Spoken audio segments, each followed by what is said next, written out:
Bonjour à tous, je suis Christophe Hénin, je suis journaliste au quotidien La Croix. Et La Croix est partenaire des rendez-vous de l'histoire. Et on va donc pendant 1h30 avoir l'occasion de parler du travail de la vie monastique, Ora et Labora. Et je remercie donc Guillaume Gédrésiac d'avoir répondu à l'invitation commune de La Croix et des rendez-vous de l'histoire pour cette après-midi. On va pouvoir effectivement évoquer à la fois le travail et à la fois l'histoire et la vie monastique. Simplement, donc Guillaume, je vous présente rapidement. Vous êtes trappiste ordre cistercien de la stricte observance, rentré à l'abbaye du Mont-des-Cats dans le Nord en 1982. En 1997, à la démission de Don André Louf, que beaucoup connaissent, qui a marqué la vie monastique, mais aussi la vie spirituelle de beaucoup de lecteurs. Vous êtes élu à 40 ans, abbé de cette abbaye. Charge que vous rendez en 2009. Vous démissionnez à cette occasion en 2009. Vous poursuivez avec un doctorat sur Saint Jean Cassien. Et puis vous êtes depuis aumônier d'une abbaye de Sœur Trappistine en Italie, avec bien d'autres charges dont vous pourrez nous parler, notamment vous assurez la présidence de la fondation des monastères et vous nous dites un petit peu son rôle. Vous êtes auteur de plusieurs livres, dont plusieurs aussi sur les commentaires de la règle de Saint-Benoît. Le tout dernier, c'est Ta lumière sur ma route, où vous avez à la fois la règle de Saint-Benoît, mais les commentaires en même temps, chapitre par chapitre, ce qui vous permet d'avancer selon les chapitres dans ce commentaire. Voilà, je pense que je ne vais pas en dire beaucoup plus. On va commencer avec... vous allez nous expliquer un petit peu, justement, Ora et Labora, enfin le travail plus largement encore que cette formule, le travail dans la vie monastique et ce qu'il représente, peut-être davantage, j'imagine, que simplement la subsistance matérielle des monastères. Ça, c'est un aspect sans doute que vous allez aborder. Et je peux juste dire simplement que cette formule Ora et Labora, contrairement à ce qu'on peut penser, elle n'est pas si ancienne que cela, même si elle résume peut-être bien des précisions, des prescriptions de la règle de Saint-Benoît. On vous écoute pendant 40 minutes, donc pour que vous puissiez nous exposer un petit peu cette question, et puis après, on aura un temps d'échange pour pouvoir répondre à la curiosité des uns et des autres. Bonjour. Donc, je vais essayer de vous présenter le contexte du travail et de la prière, parce que c'est Ora et Labora dans la règle de Saint-Benoît, et pour vous montrer au fond comment la tradition monastique essaye de répondre à un certain nombre de problématiques, des problématiques très anciennes qui sont nées aux origines du monachisme, donc 3e, 4e siècle, et qui se sont posées de manière régulière tout au long des siècles. Et la règle de Saint-Benoît a réussi à donner une espèce de synthèse qui a permis, jusqu'aujourd'hui encore, d'aider les communautés à affronter cette problématique. Alors, je voudrais d'abord dire que pour les communautés monastiques, le travail, ça n'est ni une pénitence, ni une promotion. Je pense que dans le monde actuel, on voit souvent le travail comme soit une structure d'oppression, d'aliénation, et donc on va essayer de prendre sa retraite le plus vite possible. Alors, dans les monastères, en général, on ne prend pas sa retraite. On travaille jusqu'au bout, on essaye de le faire, et on essaye de permettre aux gens de le faire. Et puis, d'autre part, on insiste beaucoup aussi à l'extérieur des monastères, dans la société, sur l'importance du travail comme développement personnel, déploiement, au fond, des capacités. Et là aussi, cette grille de lecture peut difficilement s'appliquer à la vision du travail dans la vie monastique. Alors, le travail monastique, en fait, il fonctionne avec une approche complètement différente, sans nier, bien sûr, l'aspect pénible du travail, bien aussi sans nier le fait que, parfois, dans le travail, nous pouvons trouver une espèce d'épanouissement personnel. C'est tout à fait vrai. Mais ce qui caractérise fondamentalement le travail monastique, c'est que son caractère bienfaisant, mais à un tout autre niveau, et c'est ce que je vais essayer de vous montrer dans cette conférence. Alors, son utilité n'est pas d'abord économique, même si, bien sûr, les moines travaillent pour vivre, ni même sociale. C'est vraiment, si vous voulez, le travail, c'est une forme d'éducation, c'est un apprentissage, une formation de la personne. Par exemple, Saint Benoît, au chapitre 4, verset 78 du chapitre 4, qui s'appelle le chapitre des instruments des bonnes œuvres, il dit une chose très importante, il décrit le monastère comme un atelier, alors je cite le texte, un atelier où nous mettrons en œuvre avec diligence les outils qui sont proposés dans la vie monastique, un certain nombre d'outils pour justement développer un certain type de personnalité. Et l'atelier où on va développer cette capacité, c'est le cloître du monastère et la stabilité dans la communauté. Ici, vous voyez tout de suite que l'atelier, nous on l'entend toujours au sens matériel du terme, au sens bénédictin du terme, l'atelier c'est une communauté dans un lieu.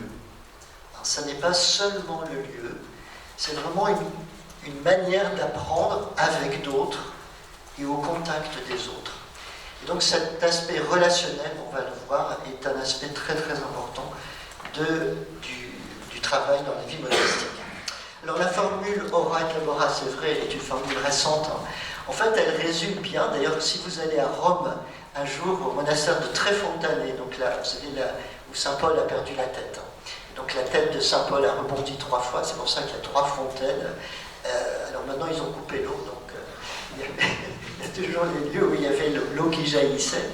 Et c'est très intéressant quand on entre dans c'est un monastère très ancien, du XIIe siècle, donc dans la ville de Rome, et vous avez un certain nombre de portes pour entrer dans le monastère. Et derrière la première porte, à un moment, donc on est dans la ville de Rome avec tout le bruit de la cité, etc. Et quand on entre, on s'enfonce dans la propriété au fur et à mesure. À un moment, il y a un tournant comme ça, un virage, où il y a une grande statue de Saint Benoît, où c'est écrit Ora et Labora en dessous, avec un grand Saint Benoît qui fait le signe de stère, et à ce moment-là, le silence apparaît. Parce que le monastère se trouve dans un tronc, dans un creux, entre des collines, et donc à ce moment-là, on entre dans une zone particulière. Donc Ora et Labora, ça exprime une réalité très profonde, mais comme le disait un moine bénédictin, c'est peut-être ni Ora ni Labora qui est important, c'est peut-être le et entre deux.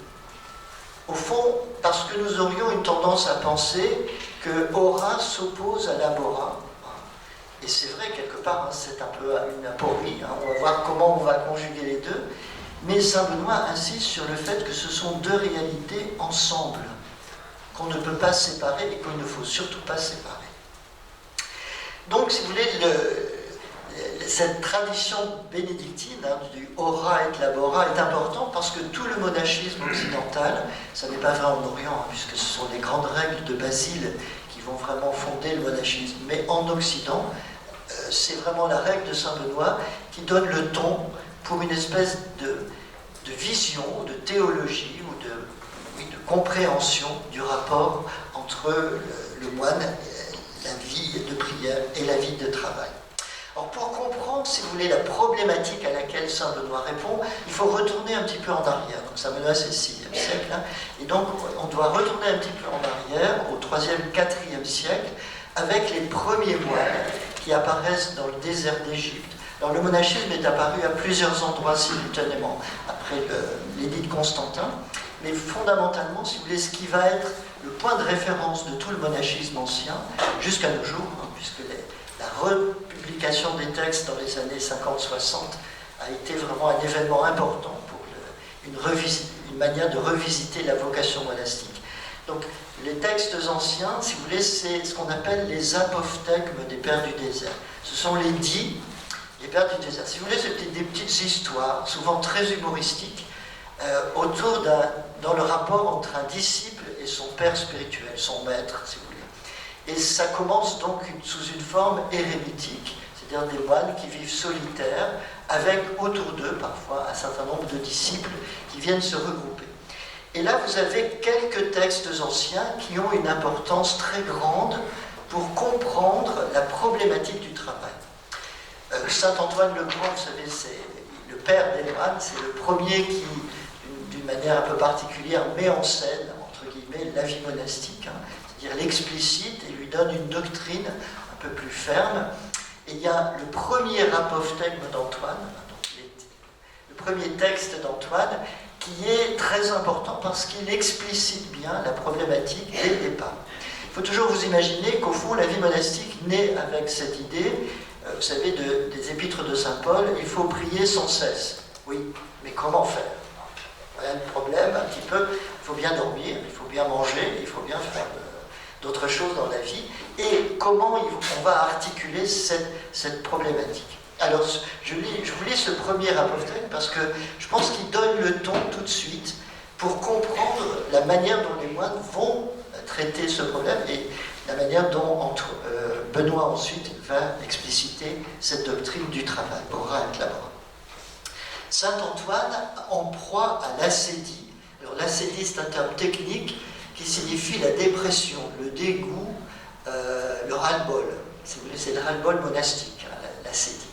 Donc c'est quand on n'a plus envie de rien, quand on en a marre, on a envie de claquer la porte et de repartir. Donc ça arrive de temps en temps, dans toute vocation normale. Donc Saint Antoine, donc, en proie à l'ascédie, pria pour recevoir de la lumière et de l'aide. Peu après, s'étant levé pour sortir, donc il en a vraiment ras-le-bol, il a prié, puis il n'y a rien qui est venu, hein, donc il sort. Donc, se levant pour sortir, Antoine voit quelqu'un comme lui, assis et travaillant, puis se levant de son travail et priant, assis de nouveau et tressant la corde, puis se relevant encore pour la prière. C'était un ange du Seigneur, envoyé pour le diriger et le rassurer. Et il entendit l'ange dire « Fais ainsi, et tu seras sauvé. » Ayant entendu cela, Antoine eut beaucoup de joie et de courage, et faisant ainsi, il fut sauvé. Vous voyez, le premier texte, au fond, parce que c'est Antoine I, donc c'est vraiment le premier apophthegme, le premier dit des Pères du désert, vous voyez, il tourne autour de la problématique fondamentale. C'est-à-dire comment nous allons trouver un équilibre dans une vie solitaire, une vie qui est tournée vers la prière. Et on voit tout de suite ici qu'il y a un certain nombre d'éléments qui sont mis en place. Antoine souffre donc de cette maladie monastique particulière qui est l'ascédie.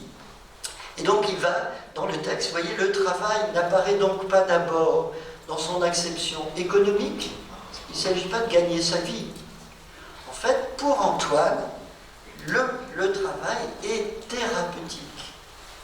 C'est une manière de soigner sa dépression, de soigner l'ascédie.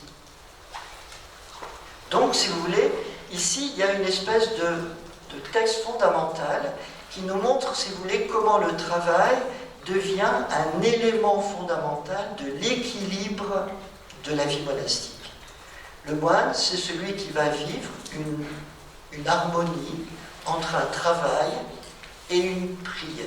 Des temps de travail, des temps de prière, de lecture.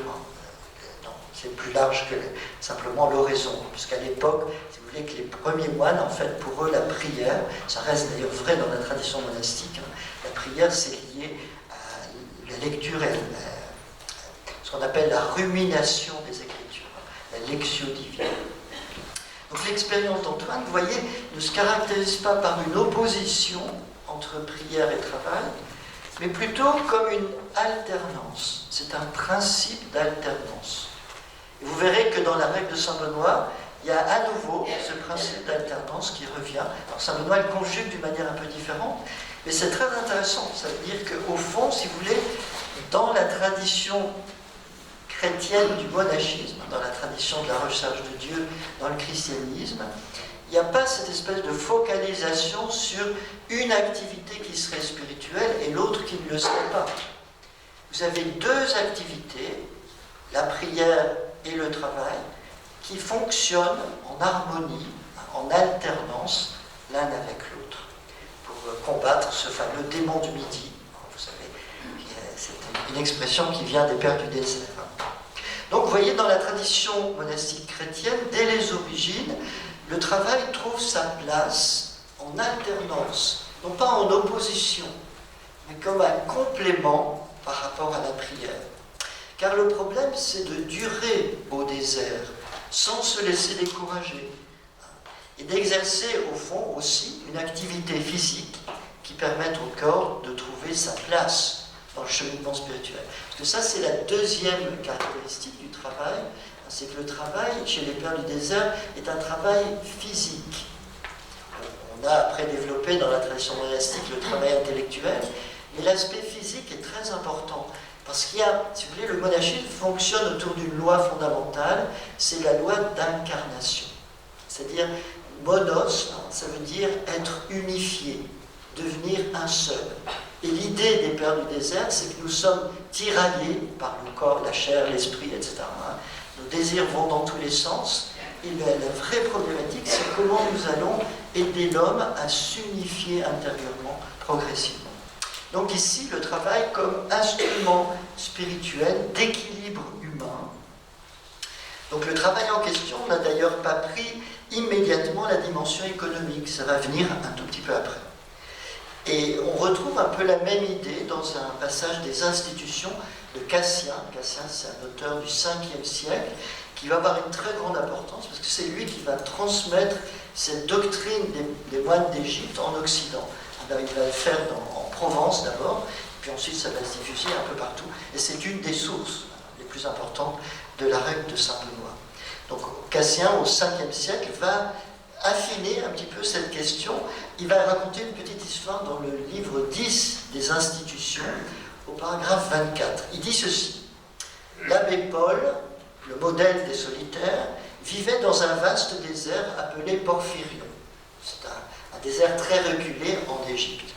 Son petit jardin et les fruits des palmiers suffisaient à tous ses besoins et il ne pouvait trouver aucune utilité de son travail. C'est ça important. Il n'y avait aucune raison de travailler. Pour le jardin donnait tout. Donc, il y avait une source à côté, il y avait des arbres qui donnaient des fruits toute l'année. Donc, quel intérêt de travailler? Et donc, son travail ne pouvait trouver aucune utilité parce qu'il était séparé des villes et de toute habitation par plus de 7 journées de marche. S'il avait même voulu travailler, pour vendre ses produits, il aurait dû partir 7 jours à l'aller, 7 jours au retour. Vous voyez un petit peu le problème. Ou bien il fallait que des gens passent par là, mais comme c'était très isolé, personne ne passait jamais. Le transport de ces ouvrages eût coûté plus cher qu'il ne devait espérer les vendre. Donc c'était pas rentable, si vous voulez. Première idée, donc, vous voyez, un travail qui n'était pas rentable. Alors qu'allait faire cet abbé Paul? Il recueillait cependant des feuilles de palmier et s'imposait une tâche chaque jour, comme s'il devait en vivre. Et lorsqu'à la fin de l'année, sa grotte était remplie des corbeilles qu'il avait faites avec un soin extrême, il y mettait le feu et les détruisait. Les pères du désert sont pleins d'humour. Donc, si vous lisez les apôtres avec Major, vous verrez, c'est très drôle quand même. Et au fond, vous voyez, cet abbé ne travaille pas parce que c'est utile pour vivre. Et il fait un travail avec soin, mais pas pour le vendre. En fait, vous voyez, ici, c'est vraiment le typique de la technique spirituelle du travail. Le travail non pas comme utile ou comme rentable, alors ça ne veut pas dire que ça doit être toujours le cas, mais ici c'est le point sur lequel insiste Cassien. Il dit, au fond, le travail n'est pas défini d'abord par son utilité et sa rentabilité, il est défini par le travail qu'il fait sur nous, la transformation de celui qui travaille. Il nous enseignait ainsi que sans le travail des mains, un religieux ne peut persévérer. Vous voyez, c'est toujours l'idée de travail qui va équilibrer la vie pour permettre de durer. et qu'il est si difficile d'atteindre sans cela cette perfection, qu'il faut le faire quand bien même on n'y est pas forcé par la nécessité, afin de purifier son cœur, d'affermir son intelligence. Oui, c'est intéressant. Purifier le cœur, affermir l'intelligence, garder la cellule et remporter toujours cette fameuse victoire sur la dépression, sur l'acélie. Donc vous voyez ici, on voit bien que pour Cassien, comme dans la suite de la tradition des pères, le travail c'est vraiment une thérapie de l'être. C'est une technique qui va permettre de construire la personnalité et qui va rendre même intelligent, dit-il. Alors ça je ne sais pas, il faut vérifier. Donc ici on a cette idée qu'au fond, vous voyez, le feu annuel allumé par Paul nous rappelle donc que le travail, c'est d'abord l'homme qui est important dans le travail. Ça n'est pas l'objet qui est produit. C'est l'homme qui, quelque part, est transformé par le travail qu'il effectue. Alors, les pères vont aussi développer d'autres argumentations, parce qu'il y avait des moines à l'époque, et ça s'est transmis à travers les siècles. Il y a toujours eu des personnes qui étaient allergiques au travail. Dans les monastères aussi, ça existe. Et donc, il fallait... donc, les pères ont eu à affronter ce type de situation. Saint Augustin aussi a écrit un petit traité sur le sujet. On en verra tout à l'heure. Mais donc, si vous voulez, il y avait des gens qui étaient difficiles à convaincre. C'est-à-dire, si vous voulez, eux, ils voulaient prier, être tout à Dieu, etc. Et donc, le travail, ils le ressentaient comme un obstacle. Et c'est vrai que quand on entre dans un monastère, au début, vivre le travail comme un élément essentiel, ça n'est pas évident. Ça s'apprend avec le temps. Et on apprend ça justement à travers les crises. La vie monastique, c'est une succession de crises qui fait grandir. Donc, avec le temps, on espère que les choses avancent. Et c'est le propos d'un autre apophthegme des Pères du désert. Ça s'appelle, l'abbat s'appelle cette fois-ci Sylvain, abbat ou père. Sylvain, c'est le numéro 5. Et il raconte cette histoire qui est aussi très amusante. Un frère se rendit chez Abba Sylvain au mont Sinaï, et voyant les frères travailler, il dit au vieillard, « Ne travaillez pas pour la nourriture périssable. » Et c'est réminiscence évangélique. Donc une manière d'utiliser l'évangile. C'est toujours très intéressant dans les apôtres. Donc ne travaillez pas pour la nourriture périssable. Marie, en effet, a choisi la meilleure part, elle ne sera pas enlevée. Donc ça, c'est l'évangile de Marthe et Marie, une interprétation de l'évangile de Marthe et Marie. Et donc le vieillard dit à son disciple, l'ancien qui reçoit ce moine qui arrive et qui frappe à sa porte, dit à son disciple Zacharie, « Zacharie, donne au frère un livre et mets-le dans une cellule où il n'y a rien. » Donc pas de travail. Quand donc fut venue la 9e heure, donc c'est l'office de noces, c'est vers 3-4 heures l'après-midi, le frère tenait les yeux fixés sur la porte pour voir si l'on ne viendrait pas le chercher pour manger. Mais comme personne ne l'appelait, il se leva et alla trouver le vieillard et lui dit, « Les frères n'ont-ils pas mangé aujourd'hui, Abba ?» Le vieillard lui dit, « Si, mais toi, tu es un homme spirituel et tu n'as pas besoin de cette nourriture charnelle. » Vous voyez, ça c'est très intéressant. Tu n'as pas besoin de cette nourriture charnelle. Nous autres qui sommes des pauvres charnels, nous avons besoin de manger pour travailler et nous devons travailler pour cela. Toi, tu as choisi la meilleure part, elle ne te sera pas enlevée. Ayant entendu ces paroles, le frère fit une métanie. Une métanie, c'est une inclination profonde dans le vocabulaire monastique, en disant « Pardonne-moi, Abba ». Le vieillard lui dit « Assurément, Marie elle-même a besoin de Marthe. C'est en effet grâce à Marthe que Marie a été louée. » Vous voyez, ce qui est très intéressant dans cet apophthegme, vous avez deux choses. D'abord, vous voyez, le travail, c'est au fond prendre en compte, tenir compte de la réalité matérielle que nous sommes. L'être humain est chair et esprit, mais il est aussi chair. Et la chair est digne d'attention et d'être gardée et d'être sauvegardée. Et ici, il y a cette autre idée très importante, c'est que, vous voyez, la lecture c'est aussi un travail hein, dans la vie monastique, hein, parce qu'on parle du travail manuel, mais aussi du travail de la lecture. On considère dans la vie monastique que tous les deux sont une œuvre, un travail qui demande un effort. Mais il y a un effort qui demande un certain carburant, la nourriture, et donc qui suppose le travail, et l'autre qui est plus spirituel et qui donc n'en a pas besoin. Ici, vous avez donc, vous voyez, cette capacité qu'ont les pères du désert de remettre l'homme dans la juste position. L'homme est un être charnel et spirituel, et il doit tenir compte de cette double réalité. Un autre ancien, Théodore de Fermé, verra même dans ce désir... alors, il y a donc ce brave Sylvain, là, donc ses disciples Zacharie, il avait compris cela, donc cette importance de la chair, donc il va travailler pour cet ancien, mais en même temps, il y a toujours un danger dans le travail.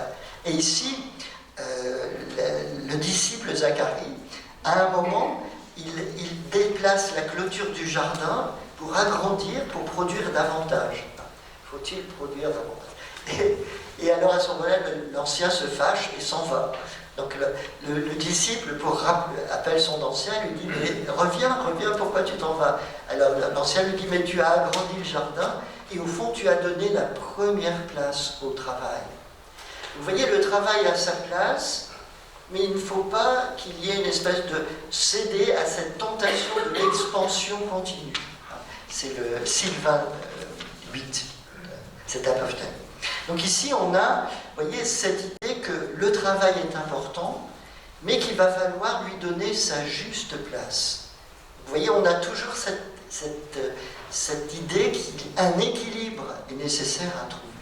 Et un autre ancien, Théodore de Fermé, verra donc c'est Théodore de Fermé 10, numéro 10, l'apophthegme, verra dans ce désir d'expansion et de développement une perversion de la vocation initiale. Alors il dit ceci: quand j'étais à Cété, c'est le désert d'Égypte, hein, où les premiers moines sont apparus, à côté d'Alexandrie.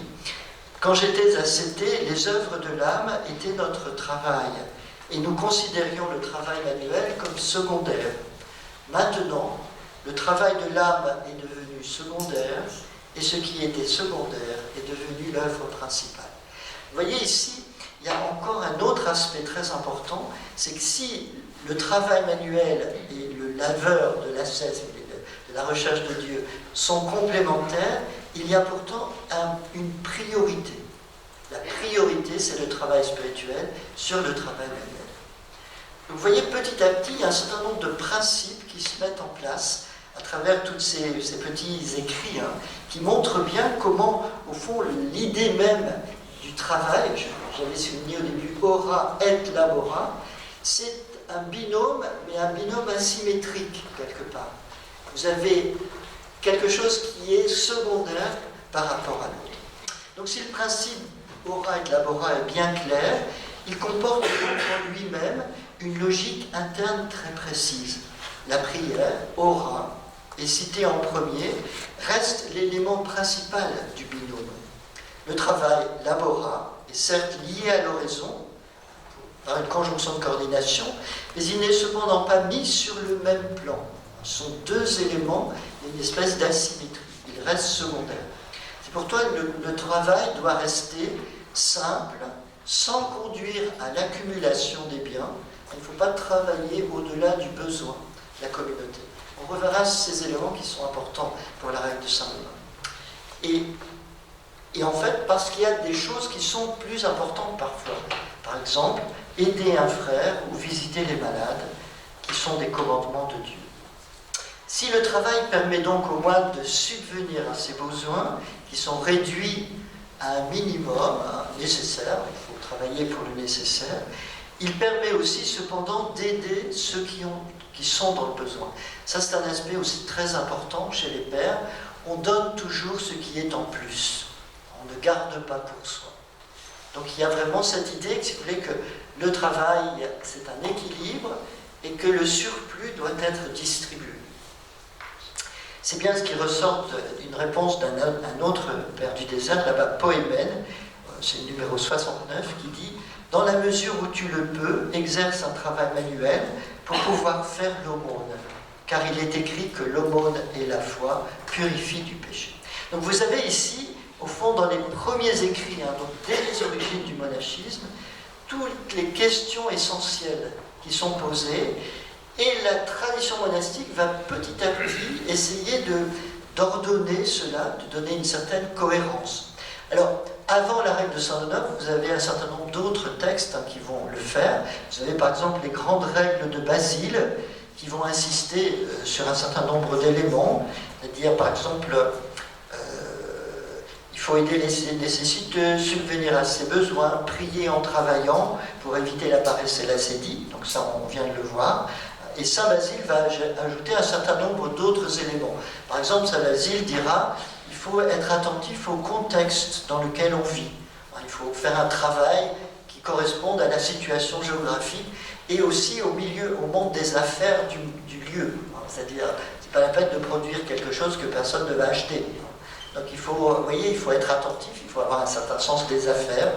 Et puis il faut aussi produire des choses qui ne vont pas créer des tracas invraisemblables, soit pour la matière première, soit pour la vente. Donc Basile est très sensible, il y a un aspect très concret des choses.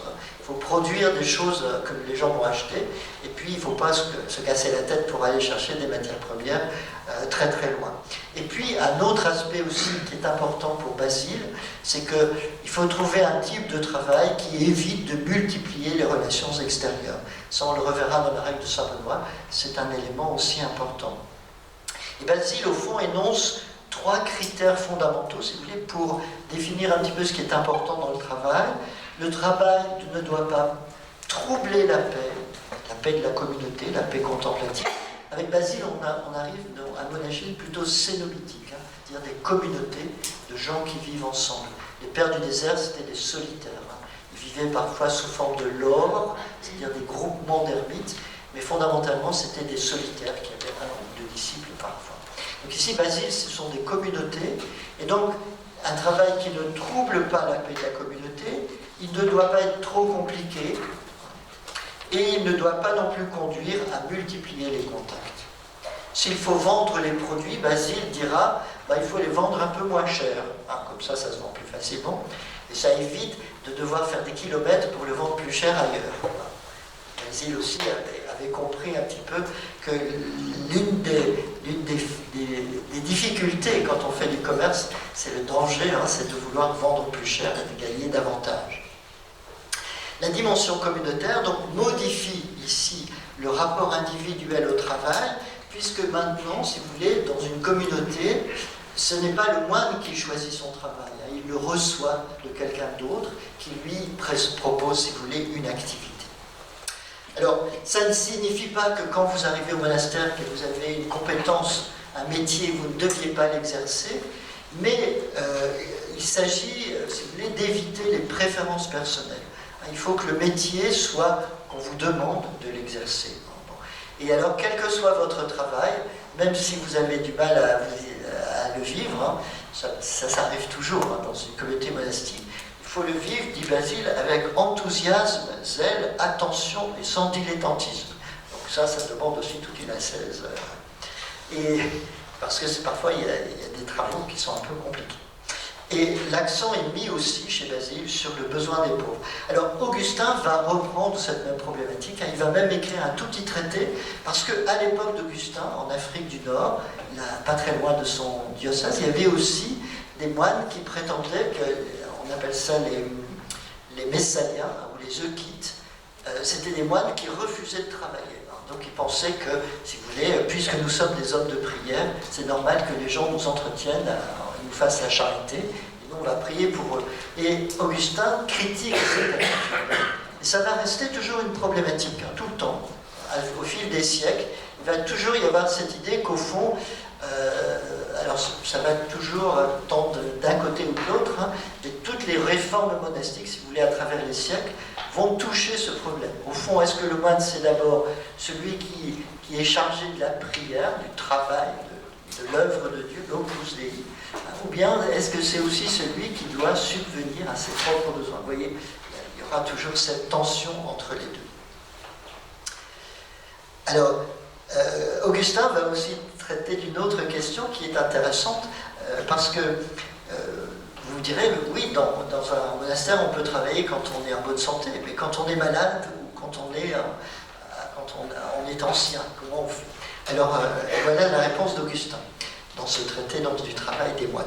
Si une infirmité ou une occupation nous empêchait de travailler, Dieu nous donnerait la nourriture et le vêtement, comme aux oiseaux et comme aux lys des champs, qui n'ont pas besoin de labeur semblable aux nôtres.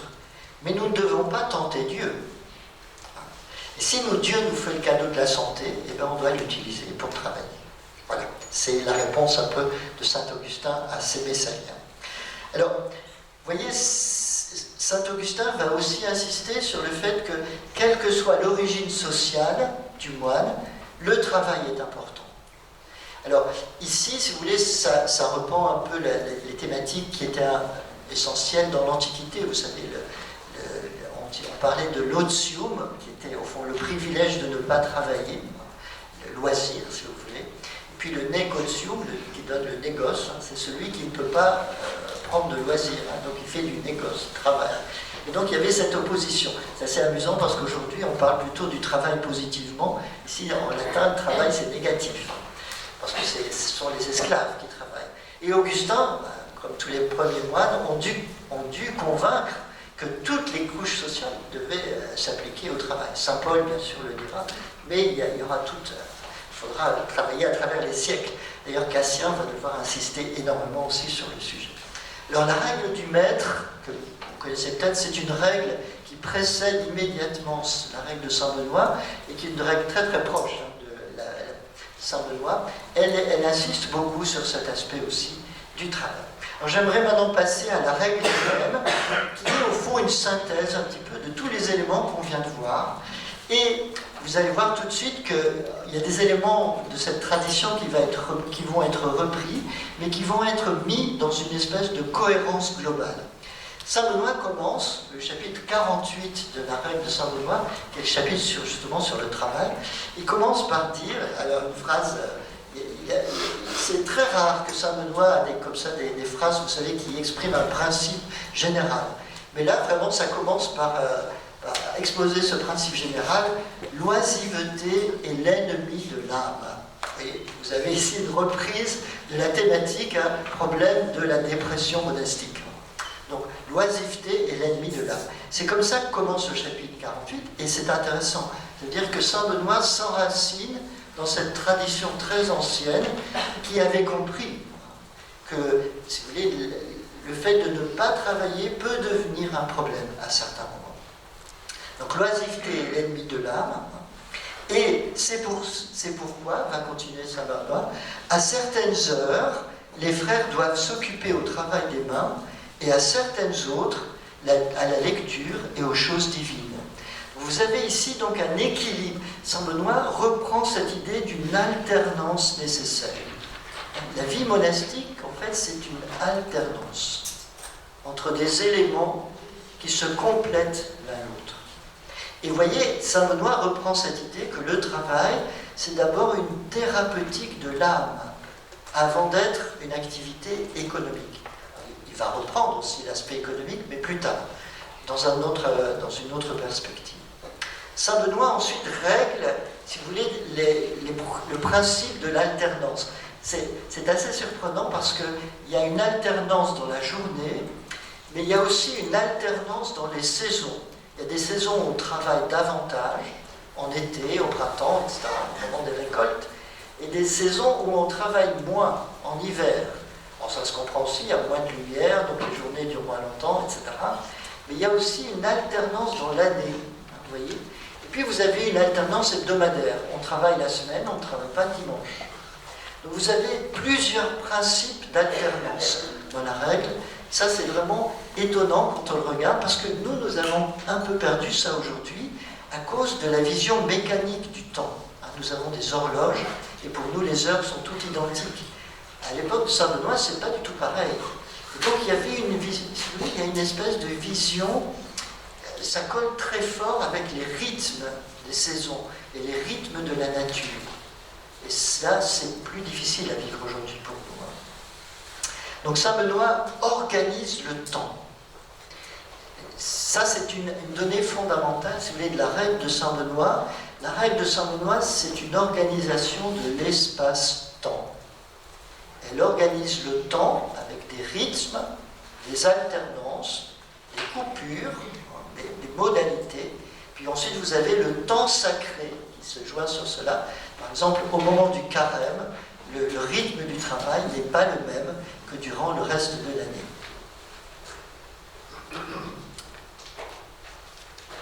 Mais Saint Benoît insiste aussi sur le fait que le travail est constitutif de la vie monastique, de la vocation monastique.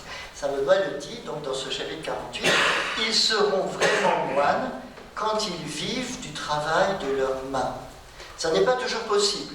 Parfois, il faut utiliser d'autres formes de fonctionnement dans une communauté, mais pour lui, si vous voulez, la vocation monastique est liée à cette capacité de vivre de son propre travail. Pour lui, c'est une marque, c'est une caractéristique de la pauvreté monastique. Je voudrais juste ici faire une petite parenthèse.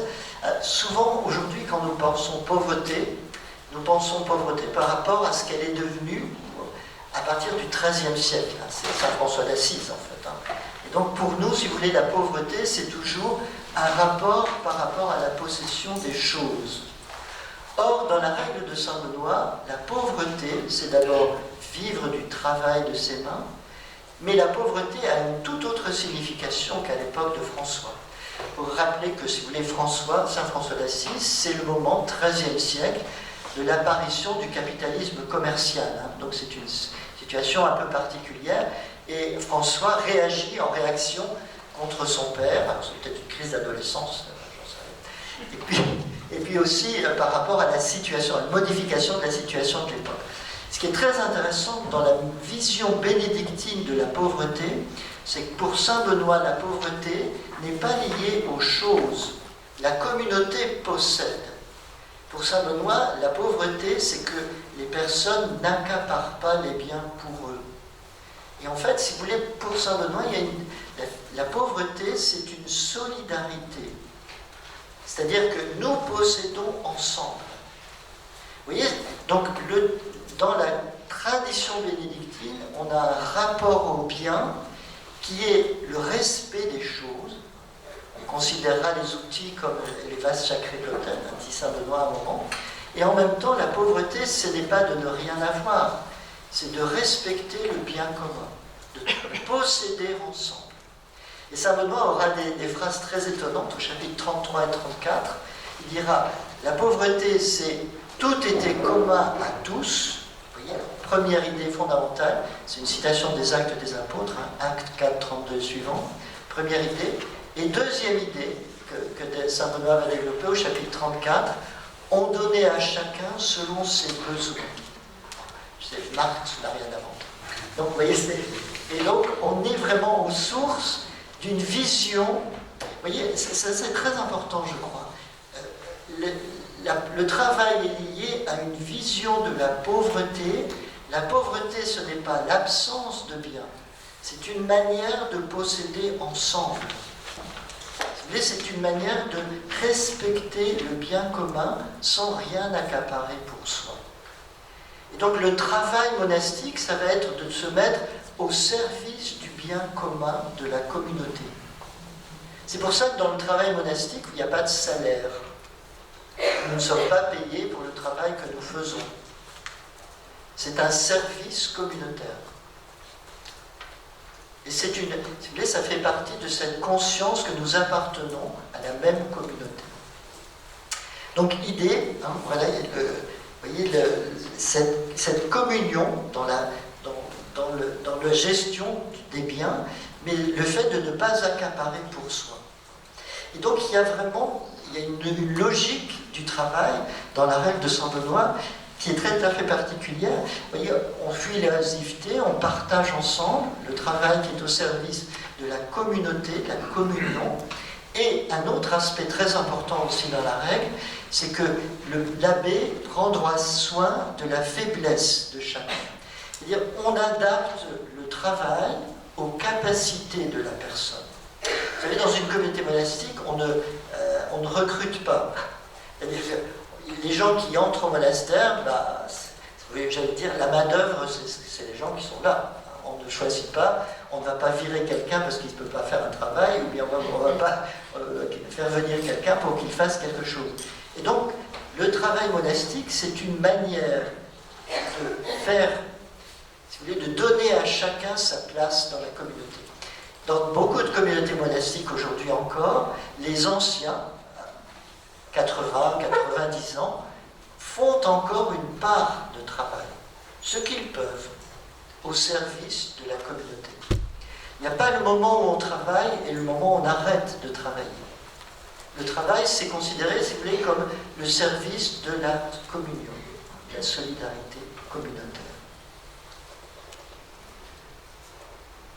Alors, ça ne veut pas dire pour autant, si vous voulez, qu'il n'y a pas de biens à vendre, ou de biens à acheter. Et c'est pour ça que le chapitre 57 de la règle est très intéressant. C'est le chapitre qui s'intitule « Des artisans du monastère ». Alors, qu'est-ce que c'est que ce chapitre? Le chapitre 57, c'est un chapitre où Saint Benoît développe l'idée que le problème, si vous voulez, c'est quand quelqu'un a une très grande compétence et que cette compétence, si vous voulez, lui fait gonfler un peu il attrape la grosse tête, et il pense qu'il fait vivre la communauté. Et à ce moment-là, Saint Benoît prend une décision radicale, il retire sa responsabilité aux frères. Ici, c'est très intéressant, ça veut dire que le travail, si vous voulez, il peut être un déploiement de la personnalité, un déploiement des dons, c'est très important ça. Mais le don est toujours au service de la communauté, il n'est pas pour prendre le pouvoir sur la communauté. Et le danger qu'il y a toujours, c'est que quand on a l'impression qu'on fait vivre les autres, c'est d'utiliser le don que l'on a comme un pouvoir. Donc Saint Benoît est très très attentif à cette réalité. Je lis le texte. Si l'un d'eux s'enorgueillit de son habileté dans son métier, sous prétexte qu'il apporte quelque chose au monastère, il sera relevé de ce métier et ne s'en mêlera plus, à moins que, revenu à l'humilité, il n'en reçoive à nouveau l'ordre de l'abbé. Donc vous voyez, le travail a aussi une fonction de déploiement de la personnalité, mais en même temps de limite. Il y a une limite. Le don est au service de l'autre. Il n'est pas une manière d'accaparer le bien.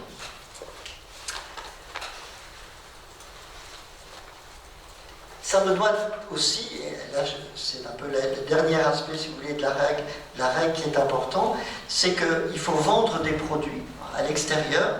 Saint Benoît va donner au chapitre 57, dans la deuxième partie, un vademecum, si vous voulez, de négociation, qui va expliquer comment il faut faire pour vendre. Alors il dit que s'il faut vendre quelques produits de cet artisanat, ceux par les mains de qui ces produits devront passer veilleront à ne pas commettre de fraude. Ça veut dire qu'il y en avait. Sinon, il ne l'aurait pas dit. Et ça veut dire que la tentation existe. De vendre, de produire et de vendre, de frauder parfois.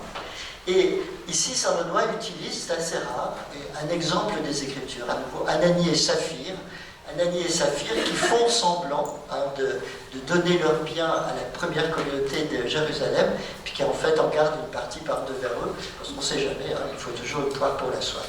Donc ici, vous avez aussi cette idée, vous voyez, le travail doit être très bien fait et doit être honnête. Il y a une espèce de critère, qui est un critère aussi pour la formation des personnes. Nous devons bien faire ce que nous faisons. Rappelez-vous, Stapoften, le frère brûlait ses paniers, mais il le faisait avec soin. Donc ici, Saint Benoît insiste sur le fait qu'on est obligé de vendre, il faut donc le faire, il faut vendre ses produits, et en même temps, il faut toujours vendre le produit, dira Saint Benoît, à un prix légèrement inférieur. Alors, ça c'est aussi une question importante, ça veut dire qu'il ne faut pas faire une concurrence, si vous voulez, avec l'extérieur. Si on en reparlera peut-être. Parce que le danger que vise Saint Benoît, c'est l'avarice. L'avarice, c'est vraiment ce moment où on va vouloir accumuler des biens. Et puis, Saint Benoît détermine aussi, si vous voulez, le périmètre du monastère. Le périmètre du monastère, c'est un lieu où, au fond, on va essayer de vivre en autarcie à l'intérieur du monastère. Ça, c'est un autre principe très important qu'il développe au chapitre 67. 67, pardon. Donc vous avez ici une espèce voilà, de 3 minutes. Je vais juste amener quelques éléments pour montrer un petit peu comment, au fond, cette vision, cette problématique peut nous intéresser aujourd'hui dans la situation dans laquelle nous vivons. Le premier élément, c'est, au fond, le travail. Saint Benoît donne au travail un sens particulier. Il lui donne une signification particulière qui est un peu différente de celle que nous vivons aujourd'hui. Nous avons une insistance sur l'économie et la compétence. Vous voyez que Saint Benoît insiste sur autre chose, sur la croissance de la personne humaine. Comment la personne humaine va devenir véritablement humaine et comment elle va trouver cette harmonie intérieure. Première idée. Deuxième idée, nous avons toujours l'idée que le travail, ça produit des choses, ou des concepts, ou des idées, etc., en vue d'une rémunération. Saint Benoît modifie cette perspective aussi. Il définit autrement l'espace. Donc, il y a le travail, il y a le lieu du travail, et il y a le lieu où vit la communauté. L'espace est défini avec la communauté, le lieu du travail et l'extérieur. Une structuration du temps, je vous l'ai déjà dit, et puis Saint Benoît insiste énormément sur l'aspect relationnel du travail. Le travail, c'est vraiment un lieu où se construit la communauté, le corps communautaire. Donc si vous voulez, on pourrait dire quelque part que le travail, c'est le lieu où se construit le corps personnel et en même temps le corps communautaire. Alors, je voudrais conclure simplement avec une citation d'un auteur qui a travaillé justement beaucoup sur cette dimension du travail monastique.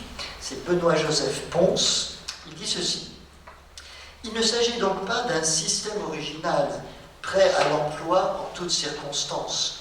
Il s'agit plutôt d'une pratique particulière qui pose des questions sur la validité des concepts qui sont généralement admis par les théories économiques dominantes et qui ouvre la voie à la mise en œuvre de pratiques nouvelles. » Vous voyez, le travail monastique, ça n'est pas directement transposable dans la société, mais ça interroge un certain nombre de pratiques, ou peut-être de présupposés que l'on a par rapport au travail.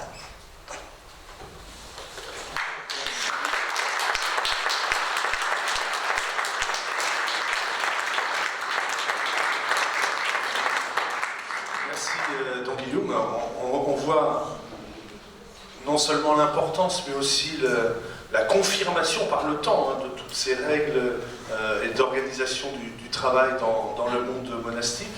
J'ai envie de dire, peut-être vous pouvez aussi nous expliquer comment ça se passe aujourd'hui, parce que vous avez parlé des frères anciens. On sait aussi que pour certains monastères, la communauté n'arrive plus à faire face au travail. Et qu'elle doit peut-être aussi recourir à des salariés extérieurs. Comment ça s'articule peut-être? Et puis quelques exemples. Vous ne faites pas que de la bière et du fromage? Dans le monastère où je suis en Italie, donc les sœurs fabriquent des cosmétiques.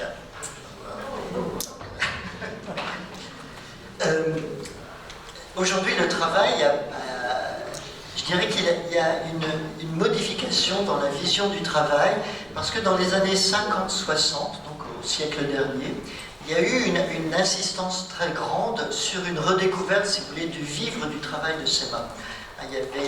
À l'époque, il y avait des frères convers et il y avait des moines de cœur. Il y avait donc deux catégories de moines. Il y avait des moines qui étaient plus orientés vers le travail et d'autres qui étaient plus orientés vers la vie,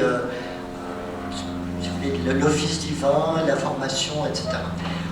Alors, dans les années 70-80, il y a eu une unification, c'est-à-dire que les deux catégories ont disparu, et en même temps, il y a un nouveau mode d'être moine aujourd'hui, c'est-à-dire tout le monde fait tout, entre guillemets, avec des accents, des variations suivant les personnes.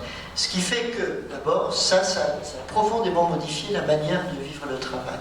Deuxième idée, c'est que le travail a beaucoup changé de nature depuis quelques années.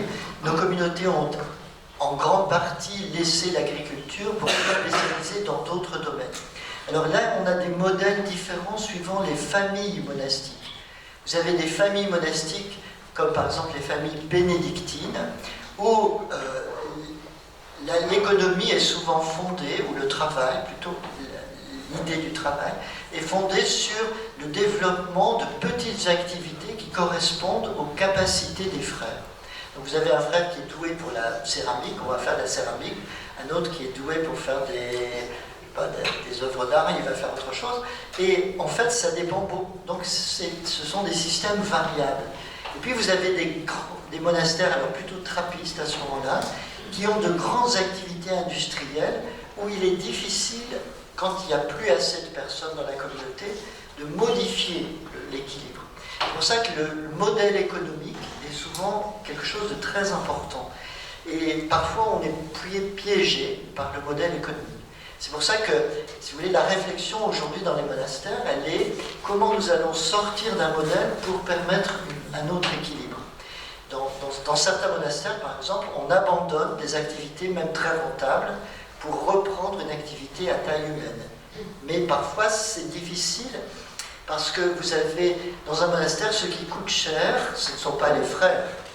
Je pense qu'on dépense 20 € par an pour les vêtements, au maximum, mais c'est plutôt l'entretien des bâtiments. Quand vous avez d'énormes bâtisses, le simple entretien courant représente une part très importante. Donc dans la vie monastique aujourd'hui, il y a ces problématiques qui sont imposées. Il faut aussi organiser la vie même de la communauté et le travail. Alors vous appelez ça des emplois, celui qui est cuisinier, l'autre qui peut être jardinier, même si tout le monde va aussi cuisiner de temps en temps, ce qui présente parfois des risques peut-être. Mais comment vous articulez ces emplois qui sont donc la vie de la communauté et ce qui est du travail, que je dis rapidement productif Alors, il y a un principe absolument essentiel qu'il faut connaître dans toute communauté monastique, c'est qu'on ne fait jamais ce pourquoi on a été formé. C'est très rare, par exemple, c'est très rare qu'un médecin, si vous avez un médecin qui entre en communauté, c'est très rare qu'on le mette à l'infirmerie. Parce que c'est... vous voyez, on essaye de toujours de... Nous faisons tous les métiers, en fait. Tous les frères passent par tous les types de métiers possibles.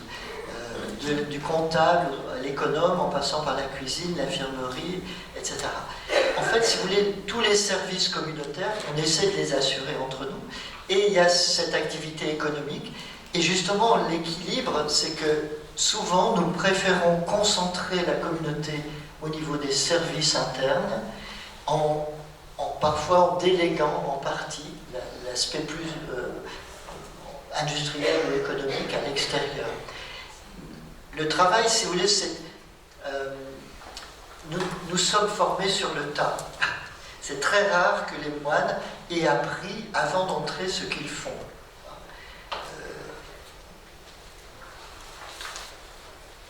Moi, j'ai été cuisinier, j'avais jamais fait la cuisine, personne n'est mort après, mais...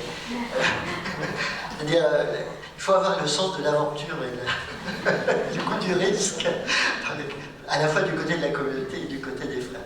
Mais en même temps, si vous voulez, c'est passionnant, parce que, vous voyez, par exemple, moi, je n'avais jamais travaillé manuellement avant d'entrer, et toucher des choses, travailler concrètement, c'est quelque chose d'extraordinaire quand on a toujours tenu des cahiers ou des crayons ou des ordinateurs.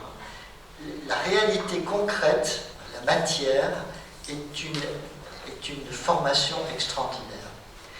Moi, j'étais allergique au fromage après, donc on m'a enlevé.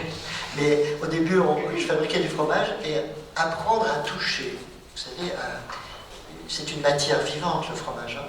Donc il faut apprendre à savoir quand c'est prêt et quand ça n'est pas prêt. Il n'y a pas d'appareil pour pouvoir tester ça. Et en fait, on est obligé de toucher, de mesurer avec ses doigts. Et ça demande un apprentissage qui est absolument essentiel. C'est un peu comme la cuisine. Pour faire les pâtes al dente, l'Italie, ça demande un art particulier.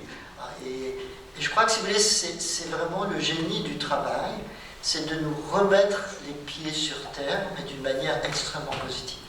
Toucher les choses. C'est pour ça que le jardin, par exemple, j'ai raté complètement mon truc au jardin, parce que j'arrivais pas à reconnaître les mauvaises herbes des bonnes. Alors, le jardinier, c'est complètement découragé. On m'a mis ailleurs. Et alors, on m'a mis à l'électricité, et là, c'est génial, parce que si vous vous trompez de trou, ça saute. Donc, vous voyez, il y a l'apprentissage des choses. Saint Bernard, au XIIe siècle, dit qu'il a plus appris au milieu des arbres que dans les livres. Et en fait, c'est ça qu'il veut dire. C'est que les choses sont une extraordinaire école.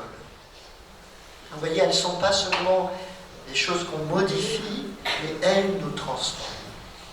Et la vie monastique, c'est une expérience comme celle-là aussi, d'être changé par les choses. Avant de vous donner la parole, simplement, je voulais aussi, alors c'est pas une question facile, mais vous nous avez bien expliqué comment le travail peut nous transformer, nous permettre aussi une forme d'épanouissement. Qu'est-ce que vous pouvez dire aux personnes qui sont en demande d'emploi, au chômage? C'est vrai que c'est là aussi où on sent, à l'inverse de ce que vous nous avez expliqué, c'est que ça peut abîmer l'œuvre. Oui, c'est pour ça que chez nous, par exemple, même les frères qui sont à l'infirmerie, donc les frères très anciens, ont toujours une tâche dans la communauté. Et on essaye d'adapter le travail à tous les âges de la vie. Je vois par exemple dans certains monastères de Monial, vous savez, des sœurs très anciennes font des emballages de produits, des petites choses. Alors parfois elles mettent les chocolats dans les papiers, etc. C'est parce que c'est important, même si ça n'est pas rapide, même si ça n'est pas rentable, entre guillemets. C'est important parce que c'est un signe aussi d'intégration dans la communauté. C'est vraiment un principe d'appartenance. Et chez nous, participer au travail, c'est vraiment appartenir à la communauté. C'est pour ça que l'absence de travail est difficile. Quelqu'un qui ne peut pas travailler dans une communauté, c'est vrai, une épreuve.